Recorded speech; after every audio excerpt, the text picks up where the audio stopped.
أعوذ بالله من الشيطان الرجيم بسم الله الرحمن الرحيم لقد صدق الله رسوله الرؤيا بالحق لتدخلن المسجد الحرام إن شاء الله آمنين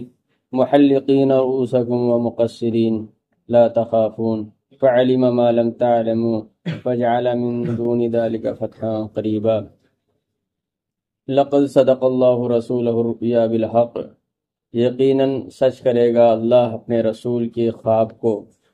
لَتَدْخُلُنَّ الْمَسْجِدَ الْحَرَامِ آپ داخل ہوں گے مسجد حرام میں انشاءاللہ آمنین مطمئن ہو کر کے پرامن ہو کر کے محلقین رؤوسکم آپ کے سر حلق کیے ہوں گے وہ مقصرین اور قصر کیے ہوں گے لا تخافون کوئی خوف نہیں ہوگا فعلم ما لم تعلموا فجعل من دون ذلك فتحا قریبا تو جان لیا وہ جو وہ نہیں جانتے تھے جو تم نہیں جانتے تھے فجعل من دون ذلك فتحا قریبا اس کے علاوہ اس نے ایک اور قریبی فتح دی کل بات آئی تھی سورہ فتح میں منافقین کے احوال کہ جب اللہ کے رسول صلی اللہ علیہ وسلم نے اعلان کیا کہ ہم عمرہ کے لیے جانا چاہتے ہیں جو جانا چاہیں ساتھ چلو منافق مختلف بہانہ کر کے پیچھے رہ گئے وہ گئے نہیں اور منافقوں کو یہ ڈر لگ رہا تھا کہ جائیں گے اللہ کے رسول صلی اللہ علیہ وسلم اور آپ کے ساتھ جو بھی جائیں گے وہ واپس اپنے اہل و عیال سے نہیں ملیں گے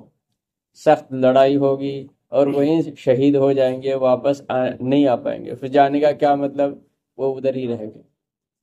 پھر جو اللہ کے رسول صلی اللہ علیہ وسلم حدیبیہ کے مقام تک پہنچے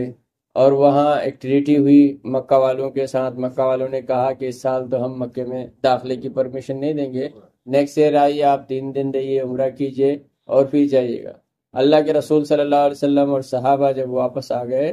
تو یہ منافق پھر مذاق اڑانے لگے کہ ہم تو کہہ رہے تھے کچھ فائدہ نہیں ہو گیا بلا وجہ گئے واپس آ گئے اللہ نے اس پر یہ آیت نازل فرمائی کہ اللہ نے جو رسول کو خواب دکھایا ہے وہ سچ کر دکھائے گا وہ سچ کرے گا اور سچ کرے گا اس حال میں کہ آپ مکے میں اس حال میں داخل ہوں گے امن میں ہوں آمینین امن میں آپ کو کسی قسم کا کوئی خوف نہیں ہوگا آپ میں سے بعض حلق کریں گے اور بعض قصر کریں گے جیسے عمرہ کے بعد ہوتا ہے حلق کا بھی حکم ہے قصر کا بھی حکم ہے حلق پورا کے پورا شیپ کر لینا بال اتروا دینا اور قصر یہ ہے کہ تھوڑے تھوڑے کٹا لینا جو حلال ہوتے ہیں اور پھر اللہ تعالیٰ نے یہ بھی فرمایا کہ اس سے پہلے ایک اور قریبی فتح دیں گے اس سے پہلے بھی ایک قریبی فتح دیں گے سن 6 ہجری کا واقعہ ہے کہ کیا ہے صلح حدیبیہ ہوئی اور سن 8 ہجری میں فتح مکہ ہوئی اور اس بیچ میں ایک قریبی فتح جو ہوئی وہ غزوہ خیبر میں اللہ کے رسول صلی اللہ علیہ وسلم سن 7 عیسوی میں گئے سن 7 ہجری میں گئے اور اس کو فتح کی تو اللہ تعالیٰ نے اس کی بھی بشارت دی فجعل من دون ذلك فتحا قریبا فتح مکہ کے علاوہ بھی اللہ کے رسول صلی اللہ علیہ وسلم سے وعدہ کیا گیا اللہ نے وعدہ فرمایا ایک اور فتح دیں گے جس فتح کے تعلق سے بات ہو رہی تھی نا کہ جب اللہ کے رسول صلی اللہ علیہ وسلم نے اعلان فرمایا کہ اب ہمیں کس طرف رخ کرنا ہے خیبر کے طرف رخ کرنا ہے تو یہ منافقین جو اس وقت اللہ کے رسول صلی اللہ علیہ وسلم کے ساتھ مکہ جانے کے لیے تیار نہیں ہوئے تھے وہ منافقین اب خیبر جانے کے لیے تیار ہو گئے تو منع ہوا کیا آپ نہیں جا سکتے خیبر کی طرف وہی جائے گا جو آپ کے ساتھ کہاں گیا تھا حدیبیہ گیا تھا مکہ جا رہا تھا تو خیبر سن 7 ہجری میں اللہ کے رسول صلی اللہ علیہ وسلم خیبر گئے اور خیبر کو فتح کیا اسی کے تعلق سے اللہ نے بیان فرمایا یہاں کہ ایک اور قریبی فتح ملے گی فتح مبین تو ملے گی سن 8 ہجری میں فتح مکہ کی صورت میں اس کی شکل میں لیکن اور ایک فتح ملے گی جو اس سے پہلے ہے وہ غزوہ خیبر میں اس کے بعد اللہ نے اپنے نبی صلی اللہ علیہ وسلم اور نبی صلی اللہ علیہ وسلم کے ساتھیوں کی تعریف اس طریقے سے کی یہ سب سے بڑی صورتوں میں سے ایک صورت ہے آیتوں میں سے ایک بڑی آیت ہے محمد الرسول اللہ یہاں سے لے کے آخر تک تقریباً آدھے صفحے کی ایک ہی آیت محمد الرسول اللہ محمد اللہ کے رسول ہے صلی اللہ علیہ وسلم والذین معہ اشداء اور جو آپ کے ساتھ ہیں وہ بڑے سخت ہیں کس کے اوپر علی الکفار کفر و شرک کرنے والے کے اوپر رحماء بینہم آپس میں بہت رحم دل ہے تراہم رکن سجدہ آپ دیکھیں گے کہ وہ بہت زیادہ کثرت سے عبادت کرتے ہیں رکوع اور سجدے کی حالت میں یبتغون فضلا من اللہ ورضوانا وہ رب کا فضل چاہتے ہیں اور رب کی رضامندی چاہتے ہیں۔ سیماہم فی وجوہہم من اثر السجود، ان کے چہرے سجدے کی وجہ سے ان پر نشان پڑے ہوئے ہوں گے۔ ذالک مثلہم فی التوراۃ، یہ صحابہ وہ ہیں جن کی مثالیں تورات میں بھی ذکر کی گئی ہیں۔ وہ مثلہم فی الانجیل، اور صحابہ وہ ہیں جن کی مثالیں انجیل میں بھی بیان کی گئی ہیں۔ اور آگے اور بھی ہے، لمبی صورت ہے، پھر مثال دی گئی ہے کہ شروع اسلام جو ہے آہستہ اس طریقے سے ہوگا جیسے کسان نے کھیتی کی ہو۔ کسان کھیتی کیا، کھیتی کے اندر بالیاں نکلی، پھر بالیاں وہ پودے نکلے، پودے پھر بڑے ہوئے، مضبوط ہوئے، وہ اپنی پشت کو مضبوط کیا، طاقتور ہوا، پھر اس کے اندر پھول آیا، پھل آیا، اور پھل دیکھ کر کے کسان بہت خوش ہوتا ہے۔ اللہ تعالیٰ ایسے ہی مومنین سے وعدہ کرتے ہیں کہ کمزوری کی حالت میں پھر کمزوری سے بڑے مضبوط ہوں گے، طاقتور ہوں گے، اور طاقتور جب ہوں گے مسلمان ایک دوسرے کو دیکھ کے بڑے خوش ہوں گے۔ تو یہ آخری آیت کے اندر، سورہ فتح کی آخری آیت کے اندر اللہ نے رسول اللہ صلی اللہ علیہ وسلم کے صحابہ کی کئی صفات بیان کی۔ ایک صفت تو یہ ہے کہ کفر شرک کے معاملے میں انہیں سخت ہوتے ہیں، ایسا نہیں ہے کہ یہ بھی کر لو وہ بھی کر لو، ادھر بھی چلے جاؤ، ادھر بھی اس کی افطار پارٹی میں، اس کی ہولی پارٹی میں، اس کے بھلا، یہ سب نہیں۔ کفر و شرک کے معاملے میں بہت سختی ہوتا ہے، ڈبل اسٹینڈرڈ نہیں ہوتا ان، اور لیکن آپس میں ان کا کیا رویہ ہوتا ہے، رحماء بینہم، وہ آپس میں بہت رحم دل، آپس میں بہت رحم دل ہے۔ رحم دل کے واقعات سیرت کی کتابوں میں، حدیث کی کتابوں میں بھری بھری ہیں، کس طریقے سے وہ رحم دل ہوتے۔ اور تیسری صفت بیان کی، بہت زیادہ عبادت کرنے والے، رکوع اور سجدے کی حالت میں۔ چوتھی صفت یہ بیان کی اللہ نے صحابہ کرام رضوان اللہ تعالی علیہ کہ ان کا رکوع اور سجدے کی حالت میں ہونا، ان کا کفر و شرک کے خلاف بہت سخت ہونا، آپس میں بہت رحم دل ہونا، یہ سب کے سب اس وجہ سے کہ وہ اللہ کا فضل تلاشتے ہیں، اللہ کی رضامندی تلاشتے ہیں، اس کے علاوہ کچھ نہیں۔ اور ساتھ ساتھ یہ بھی بیان کی پانچویں صفت کہ ان کے چہرے میں، پیشانیوں میں سجدے کے اثرات ملیں گے، اتنے زیادہ سجدے کرتے صحابہ کی صفات ہے۔ اور اللہ نے یہ بھی فرمایا کہ دیکھو ان کی مثالیں قرآن میں تو ہم دے ہی رہے ہیں، یہ ان کو جوس کو بھی ملی ہے ان کی مثالیں، اور کرسچن کو بھی ملی ہے، تورات میں بھی ہے، انجیل میں بھی۔ ایسا نہیں کہ صرف قرآن میں صحابہ کا تذکرہ آیا ہے، قرآن میں صحابہ کے ساتھ بڑی اچھی باتیں کی گئی، صحابہ کے بارے میں اللہ کے رسول صلی اللہ علیہ وسلم کی صحابہ کے تعلق سے پہلی کتابوں میں ذکر ہے۔ آج گرچہ بہت زیادہ تحریف ہو گئی، تبدیل کر دی کتابوں میں، آج بھی تذکرہ ملتا ہے۔ شاید پچھلے سال اسی موقع پہ بتایا گیا تھا کہ جب بیت المقدس فتح ہوا تو اس وقت وہاں کے جو کرسچن تھے وہ انہی کتابوں کے حوالے سے، کتابوں میں جو صحابہ کے تعلق سے انہوں نے جو علامات پڑھی تھی، حضرت عمر رضی اللہ تعالیٰ عنہ جب وہاں پہنچے تو وہ علامات دیکھ رہے تھے اپنی کتابوں میں، اور میچ کر رہے تھے کہ یہ علامت والا، ایسا کپڑا والا، ایسا خادم والا، ایسا اونٹ والا، ایسا کپڑا جس میں بہت سارے پیوند ہو،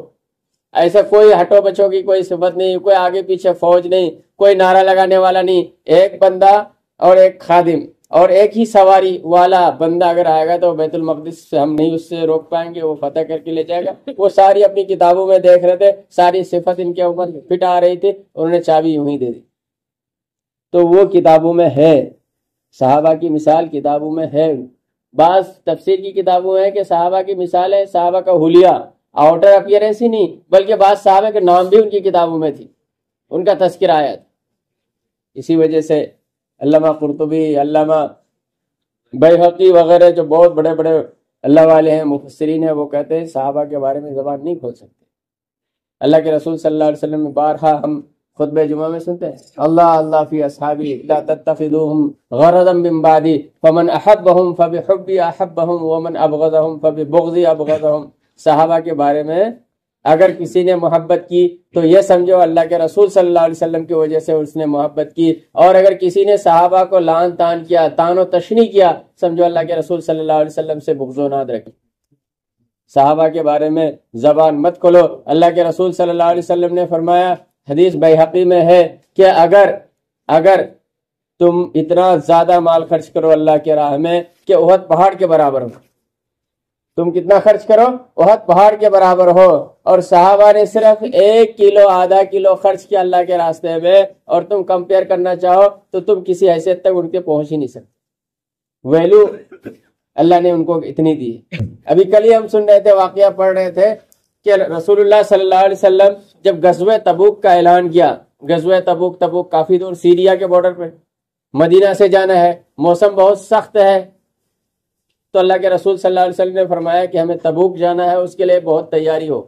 اور سب لوگ اپنے اپنی طرف سے تیاری میں حصہ لو۔ صحابہ کرام رضوان اللہ تعالیٰ علیہم اجمعین جو ہے سب اپنے اپنے حصے کے سامان لیا ہے۔ اس زمانے میں ہم لوگ پڑھتے نا، بارہا سنتے ہیں کہ حضرت ابو بکر رضی اللہ تعالیٰ عنہ تھوڑا زیادہ پریشان حال تھے، حضرت عمر رضی اللہ تعالیٰ عنہ زیادہ خوشحال تھے، تو حضرت عمر رضی اللہ تعالیٰ عنہ نے کیا کیا تھا؟ آدھا سامان لے کے آیا۔ حضرت ابو بکر نے پورا سامان لے کے آیا۔ اسی غزوے میں حضرت عثمان رضی اللہ تعالیٰ نے آدھے فوج کا جو ہے سامان دیا، آدھے فوج کا، وہ آدھے فوج کا کیا سامان، سواری سامان سب کچھ دیا۔ اور اسی واقعے میں آتا ہے، اسی غزوے کے بارے میں آتا ہے کہ ایک صحابی جس کے پاس کچھ نہیں تھا، کچھ بھی نہیں تھا، بالکل قلاش تھے، وہ صحابی کیا کہ یہودیوں کے پاس گئے کہ اللہ کے رسول نے اعلان کیا ہے کہ اپنی اپنی طرف سے کنٹریبیوشن دو، میرے پاس تو کچھ بھی نہیں، میں کیا کروں؟ وہ یہودی کے پاس گئے، یہودی وہاں اس زمانے میں رچ تھا، اس کو کہے کہ میں تمہارے باغ میں کام کرنا چاہتا ہوں، اس کے عوض میں کچھ دو گے؟ تو اس نے کہا ہاں، آج رات میں اگر تم کنویں سے پانی کھینچو گے اور ہمارے باغ کو سیراب کرو گے تو ہم اتنا کھجور دیں گے، اتنا دیں گے، کھجور دیں گے۔ وہ صحابی رات بھر پانی کھینچتے رہے کنویں سے، کھینچتے رہے کنویں سے، اس کے باغ کو سیراب کرتے رہے، اور صبح اتنا سا کھجور ملا، وہی کھجور لے کے اللہ کے رسول صلی اللہ علیہ وسلم کی خدمت میں پہنچے، اللہ کے رسول صلی اللہ علیہ وسلم کے سامنے پیش کیا۔ اللہ کے رسول صلی اللہ علیہ وسلم جو ہے آنکھوں سے آنسو آ گئے اور فرمایا کہ جو سارا کھجور کا ڈھیر ہے نا، یہ تھوڑے سے کھجور اس پورے ڈھیر کے اوپر چھڑک دو، یہ پورا ڈھیر ایک طرف، اللہ کی نظر میں اس تھوڑے سے کھجور کی ویلو زیادہ ہے۔ تو صحابہ کے بارے میں ہم اور آپ زبان اگر کھولتے ہیں تو اپنی شامت، اپنے ایمان کی خیر، ہمیں اپنے ایمان کے بارے میں سوچنا چاہیے۔ جو لوگ بھی گمراہ ہوتے ہیں سب سے پہلے صحابہ کے اوپر زبان درازی کرتے، پھر وہ ہٹتے ہیں، پھر وہ صحابہ سے آگے اللہ کے نبی صلی اللہ علیہ وسلم پر، پھر قرآن پر، پھر وہ کہاں جاتا ہے اللہ ہی بہتر جانتا ہے، وہ شیطان کا ساتھی بن کے مرتا ہے۔ وہ قادیانی ہو، وہ فلاں ہو، وہ غامدی ہو، یہ مرزائیت ہو، یہ ہو، کوئی بھی ہو، سب سے پہلے اس کی زبان کہاں کھلتی ہے؟ صحابہ کے خلاف کھلتی ہے۔ صحابہ سے شروع ہو کر کے پھر وہ شیطان کا راستہ اختیار کرتے، صراط مستقیم سے ہٹ کے شیطان کے راستے میں جا کے وہ مرتا ہے۔ اس لیے ہم اور آپ کو بہت زیادہ احتیاط کرنی چاہیے اپنی زبان کے تعلق سے، صحابہ کے تعلق سے۔ آج ہی ہم نے سنا نا سورہ حدید میں اللہ نے فرمایا کہ صحابہ جو فتح مکہ سے پہلے خرچ کیے ان کا زیادہ درجہ ہے، جو فتح مکہ کے بعد خرچ کیے ان کا کم بڑا درجہ ہے، لیکن دونوں کے لیے اللہ نے اچھائی کا وعدہ کیا۔ دونوں کے لیے کیا کیا ہے؟ اچھا، ہمارے اور آپ کے لیے کسی کے لیے اچھائی کا وعدہ نہیں، قرآن میں بارہا دونوں کے لیے اچھائی کا وعدہ کیا۔ تو ہم یہ نہیں کہہ سکتے وہ چھوٹے وہ بڑے۔ اور صحابہ تو یہ ہے کہ ایک عمل کر لیا تو اس کا اتنا بڑا درجہ ہو گیا کہ نبیوں کے بعد کسی کا درجہ ہی نہیں ہو سکتا ہے۔ ہم اور آپ نے حضرت موسیٰ علیہ السلام کے واقعے میں سنا کہ حضرت موسیٰ علیہ السلام جب جادوگروں کے ساتھ مقابلہ کیا، جادوگروں نے دیکھ لیا تو انہوں نے کیا کیا؟ سجد السحر، وہ سارے کے سارے جادوگر کیا سجدہ کیا اور حضرت موسیٰ علیہ السلام پر ایمان لایا اور ڈکلیئر کر دیے آمنا برب ہارون و موسیٰ، ہم ہارون اور موسیٰ کے رب پہ ایمان لاتے ہیں۔ تو وہ اس وقت جو ہے فرعون نے سخت سزا دی۔ ان کا عمل کیا ہے؟ ایک سجدہ کیا اللہ کے دربار میں اور کچھ نہیں کیا۔ اس سے پہلے تو اللہ کے دشمن بنے ہوئے تھے، فرعون کا ساتھی بنا ہوا تھا، فرعون سے وعدہ لیا کہ اگر ہم موسیٰ پر غالب آتے ہیں تو تمہارے ہم سب سے قریبی ہو جائیں گے۔ فرعون نے بھی کہا ہاں تم ہمارے سب سے قریبی ہو جاؤ گے، لیکن جب حقیقت اپنائی، صرف ایک سجدہ کیا، اس کے بعد شہید ہو گئے، وہ صحابی بن گئے۔ آج دنیا بھر کے لوگ عبادت کرتے رہے، ذکر و تلاوت کرتے ہیں، اللہ کے راستے میں خرچ کر رہے ہیں، ایک صحابی کے برابر، ان میں سے ایک صحابی کے برابر جو صرف ایک سجدہ کیا ہے حضرت موسیٰ علیہ السلام کے ساتھیوں نے، وہ بھی جادوگروں نے جو ایک سجدہ کیا ہے، اس کے مقام تک نہیں پہنچ سکتے۔ اس وجہ سے ہم اور آپ کو بہت احتیاط کرنا چاہیے۔ ہمارے نامہ اعمال ویسے بھی سیاہ ہے، کچھ زیادہ خاص نہیں ہے، جو کچھ ہے اللہ کے کرم سے۔ یہ اللہ کے کرم والے کو بچائے رکھنے کے لیے صحابہ کے تعلق سے ہم اور آپ کو اپنی زبان بالکل ایسے ہی رکھنا چاہیے جیسا کہ اللہ کے رسول صلی اللہ علیہ وسلم فرمایا اللہ فی اصحابی لا تتخذوهم غرضا من بعدی فمن احبهم فبحبی احبهم ومن ابغضهم فببغضی ابغضهم۔ جو بھی